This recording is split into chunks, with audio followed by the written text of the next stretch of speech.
ஸ்ரீராமகிருஷ்ணர் சொன்ன கதை. சொல்ல முடியாததைச் சொல்வது எப்படி? ஒரு மனிதனுக்கு 2 குமாரர்கள் இருந்தனர். தகுந்த வயது வந்ததும் அவன் அவ்விரு குமாரர்க்கும் உபநயனம் செய்து வைத்து வேதாத்தியனம் செய்யும்படி ஒரு குருவினிடம் ஒப்புவித்தான். நெடுநாள் கழித்து அந்த குமாரர்கள் இருவரும் அத்தியனத்தை முடித்த பின் வீட்டுக்குத் திரும்பி வந்தனர். தகப்பனார் அவர்களைப் பார்த்து, நீங்கள் வேதாந்தம் கற்றிருக்கிறீர்களா என்று கேட்டார். குமாரர்கள், படித்திருக்கிறோம் என்றனர். அப்படியானால் பிரம்மம் எப்படிப்பட்டதென்பதைச் சொல்லுங்கள் என்றார் பிதா.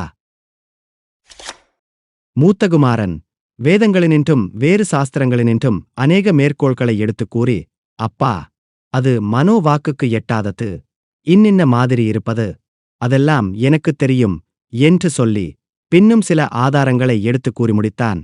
குழந்தாய், நீ பிரம்மத்தை நன்றாகத் தெரிந்து கொண்டவன் போலத்தான் இருக்கிறாய்.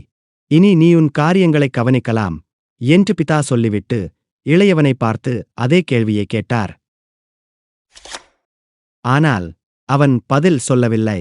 பதில் சொல்ல பிரயத்தனப்படவுமில்லை. உடனே அவனுடைய பிதா, பிள்ளாய், நீ அறிவிப்பதுதான் சரியானது. அதீத சொரூபியைப் பற்றி ஒன்றும் விவரித்துச் சொல்ல முடியாது.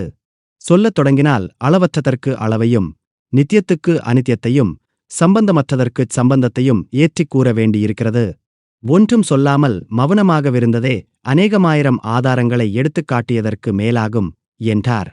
ஆதாரம் 1942 வெளிவந்த ஸ்ரீராமகிருஷ்ணர் கதைகள் என்னும் நூல்.